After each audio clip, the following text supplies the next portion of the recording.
Bismillahirrahmanirrahim. My dear students, Assalamu alaikum. My name is Mohammad Asif. I am your computer teacher. हम लोग chapter number 5 पढ़ रहे हैं, जिसमें यूज़र डिफाइंड फंक्शंस हम लोग देख रहे हैं. डेफ FN वगैरह हम लोगों ने देख लिया था. अब हम लोगों ने ये देखना है, ये देखा था अपने लास्ट लेक्चर में.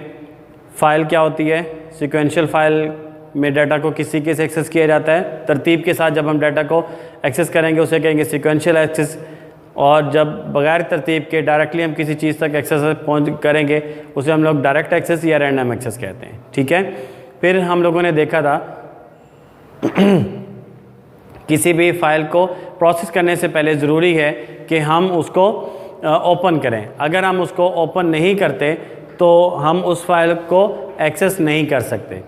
किसी फाइल को एक्सेस करने के लिए उसका ओपन होना बहुत ज़रूरी है. तो ओपन कैसे करेंगे, हम लोग ओपन स्टेटमेंट की मदद से हम लोग फाइल को ओपन करेंगे. बिल्कुल इसी तरीके से जब हम लोग किसी फाइल को एक्सेस करने लगेंगे तो एक्सेस करने से पहले हम लोगों ने फाइल को, प्रोग्राम को राइट करना है. राइटिंग अ फाइल क्या है, writing to a file that has been previously open in output mode is accomplished using the write statement. हमने कोई प्रोग्राम लिखने के लिए पहले हम उसको राइट स्टेटमेंट के ज़रिए उसको प्रोग्राम को लिखेंगे. लिखने के बाद फिर हम लोगों ने उसके अंदर डाटा को स्टोर करना है, फिर हम उसको प्रोसेस कराएंगे और फिर फर्दर हमारी जो प्रोसेसिंग है उसके बाद होगी. लेकिन किसी भी फाइल में डाटा को प्रोसेस करने के से पहले हम लोग उसको राइट करेंगे. ठीक है. और उसकी आउटपुट हमारे पास उसके बाद आएगी. हम लोग राइट स्टेटमेंट को इस्तेमाल करेंगे. फिर है जी हमारे पास रीडिंग फ्रॉम अ फाइल. अगर हम किसी फाइल को रीड करना चाहते हैं, उसमें से डाटा को एक्सेस करना चाहते हैं, तो ओपन करने के बाद हम लोगों ने उसमें से डाटा को रीड करना है. अब जैसे ओपन करने के लिए ओपन की हमारे पास स्टेटमेंट थी, राइट करना है तो हमारे पास राइट की स्टेटमेंट थी. बिल्कुल इसी तरह से अगर हम डाटा को रीड करना चाहते हैं तो उसके लिए हमारे पास इनपुट स्टेटमेंट है. इस इनपुट स्टेटमेंट की मदद से हम डाटा को एक्सेस कर सकते हैं, डाटा को रीड कर सकते हैं. Reading data from file that has been previously opened as input is accomplished using the input statement. यहाँ पे वो क्या कह रहा है कि हम लोगों ने एक फ़ाइल जो हम पहले से हम ओपन कर चुके हैं तो उसको हम लोग रीड करना चाहते हैं, तो हम रीड करने के लिए इनपुट स्टेटमेंट का इस्तेमाल करके हम इनपुट को अपनी उस फाइल को रीड कर सकते हैं. यहाँ पर आपको एक बात बताना, एक तरतीब से मैं बताना चाहता हूँ कि जब हम किसी फ़ाइल को प्रोसेस करना चाहते हैं तो सबसे पहले हम उसको ओपन करेंगे. ओपन करने के बाद उसमें हम कोई एडिटिंग करना चाहते हैं या कोई नई चीज़ ऐड करना चाहते हैं तो हम लोग राइट का इस्तेमाल करेंगे, राइटिंग अ फाइल का इस्तेमाल करेंगे.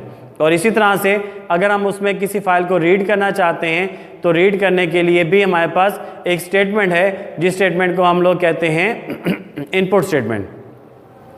हमें इन तमाम स्टेटमेंट्स का इस्तेमाल करना इसमें बहुत ज़रूरी है अगर हम डाटा को प्रोसेस करना चाहते हैं. अगर आप गलती से आपसे कोई चीज़ भूल गई है, मिसाल के तौर पर आपने डाटा को, फाइल को ओपन करना है, आपको पता नहीं कि किसके ज़रिए ओपन करेंगे तो आप फाइल को ओपन नहीं कर सकते. और जब तक आप किसी फाइल को ओपन नहीं करेंगे उस वक्त तक आप डाटा को एक्सेस नहीं कर सकेंगे. इसी तरह से आपने डाटा, उसमें कोई एडिटिंग करनी है, नया डाटा राइट करना है तो आप राइट करेंगे राइट स्टेटमेंट की मदद से. आपको अगर ये इनपुट और राइट का मिक्सअप हो गया तो आप डाटा को राइट नहीं कर सकेंगे. अभी राइट की जगह आपने इनपुट लिख दिया तो आप डाटा को राइट नहीं कर सकेंगे, क्योंकि इनपुट स्टेटमेंट हम लोग इस्तेमाल करते हैं डाटा को रीड करने के लिए. तो डाटा को ओपन करने के बाद राइट कर लिया, राइट करने के बाद हम उसको जब रीड करना चाहते हैं तो इनपुट स्टेटमेंट को इस्तेमाल करके हम उसमें डाटा फाइल में से डाटा को रीड कर लेंगे और फिर उसके बाद हमारी प्रोसेसिंग सारी हो जाएगी. ये हमारा बेटा आज का टॉपिक था. अगर आपको इसमें कोई बात समझ ना आई हो, कोई परेशानी हो या कोई मसला हो तो आप मेरे पर्सनल नंबर पे कांटेक्ट कर सकते हैं. और अगर हमारे YouTube वीडियोस भी देखते रहें, उन वीडियोस में हमारे पास सारी डिटेल मौजूद है. सिलेबस हमारा काफ़ी हद तक हम लोग इसमें कवर कर चुके हैं. चैप्टर नंबर 5 हमारा एंड होने वाला है. नेक्स्ट हम इसमें डिटेल में देखेंगे कि डाटा को हम लोग, फाइल्स को किस तरीके से हम लोग आपस में इकट्ठा कर सकते हैं, डाटा उसमें से सर्चिंग कैसे कर सकते हैं, डाटा को अरेंज कैसे कर सकते हैं, उसकी सॉर्टिंग हम लोग कैसे कर सकते हैं, और उसमें डाटा को राइट करके डाटा को हम लोगों ने एक्सेस किस तरीके से करना है, डाटा प्रोग्राम को लिखने की तरतीब क्या होनी चाहिए. ये भी बहुत इंपॉर्टेंट चीज़ है. अगर आपको प्रोग्रामिंग आती है लेकिन अगर आप उसका अरेंजमेंट नहीं जानते कि किस तरीके से हम लोगों ने इसका अरेंजमेंट करना है, तो वो हमारे लिए एक बड़ा मुश्किल टास्क हो जाता है। हमारे पास वो एक अच्छा प्रोग्रामर वही होता है जो अपने डाटा को प्रॉपरली अरेंज करके उसमें तरतीब के साथ डाटा को एक्सेस कर सके। तो कोई भी परेशानी हो आप मेरे पर्सनल नंबर पे कांटेक्ट कर सकते हैं। हमारी जो यूट्यूब वीडियोस जो हम लोगों ने एक चैनल बना के यूट्यूब पे भेजा हुआ है, आप उसको रेगुलरली अपनी वीडियोस देखते रहें, हमारे चैनल को सब्सक्राइब करें। अल्लाह हाफिज़।